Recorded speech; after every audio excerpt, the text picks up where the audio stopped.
ಕರ್ನಾಟಕ ರಾಜ್ಯಾದ್ಯಂತ December 17ರಿಂದ December 22ರವರೆಗೆ ಒಣ ಹವೆ ಮುಂದುವರಿಯುವ ಹೆಚ್ಚಿನ ಸಾಧ್ಯತೆಗಳದಾವು. ಆದರೆ ಡಿಸೆಂಬರ್ 17ರಂದು ಕೆಲವು ಜಿಲ್ಲೆಗಳಲ್ಲಿ ತುಂತುರು ಮಳೆ ಬರುವ ಸಾಧ್ಯತೆ ಕೂಡ ಇದೆ. ಅಷ್ಟೊಂದೇನು ಮಳೆ ಬರಲ್ಲ. ಮುಖ್ಯವಾಗಿ ಚಿಕ್ಕಬಳ್ಳಾಪುರ, ಕೋಲಾರ, ಬೆಂಗಳೂರು, ರಾಮನಗರ, ಮಂಡ್ಯ, ಮೈಸೂರು, ಚಾಮರಾಜನಗರ ಜಿಲ್ಲೆಗಳ ಕೆಲವು ಕಡೆ ಮಾತ್ರ ತುಂತುರು ಮಳೆ ಬರ್ಬೋದು, ಕೆಲವೊಮ್ಮೆ ಬರದೇ ಹೋಗ್ಬೋದು. ಮತ್ತು ಕರ್ನಾಟಕದ ದಕ್ಷಿಣ ಒಳನಾಡಿನ ಎಲ್ಲ ಜಿಲ್ಲೆಗಳಲ್ಲಿ ಕನಿಷ್ಠ ಉಷ್ಣಾಂಶ 13ರಿಂದ 15 ಡಿಗ್ರಿ ಸೆಂಟಿಗ್ರೇಡ್ ತನಕ ಹೋಗ್ಬೋದು.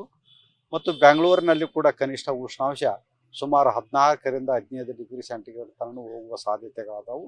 ಉತ್ತರ ಒಳನಾಡಿನ ಎಲ್ಲ ಜಿಲ್ಲೆಗಳಲ್ಲಿ ಕನಿಷ್ಠ ಉಷ್ಣಾಂಶ 10ರಿಂದ 12 ಡಿಗ್ರಿ ಸೆಂಟಿಗ್ರೇಡ್ ಹೋಗಬಹುದು.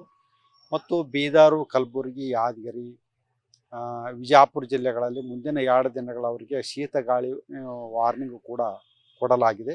ಮತ್ತು ಈ ಒಂದು ಉಷ್ಣಾಂಶ ಕಡಿಮೆ ಆಗಿರುವುದು ಮತ್ತು ಜಾಸ್ತಿ ತೇವಾಂಶ ಇರುವುದರಿಂದ ಕೆಲವು ಕಡೆ ಮಂಜು ಬೀಳುವ ಸಾಧ್ಯತೆಗಳನ್ನು ಕೂಡ ಆದವು. ಕಳೆದ ವಾರಕ್ಕೆ ಹೋಲಿಸಿದರೆ ಮುಂದಿನ ಒಂದು ವಾರದವರೆಗೆ ಕರ್ನಾಟಕ ರಾಜ್ಯಾದ್ಯಂತ ರಾತ್ರಿ ವೇಳೆಯಲ್ಲಿ ಉಷ್ಣಾಂಶ 1ರಿಂದ 2 ಡಿಗ್ರಿ ಸೆಂಟಿಗ್ರೇಡ್ ಏರಿಕೆಯಾಗುವ ಸಾಧ್ಯತೆಗಳಾದವು.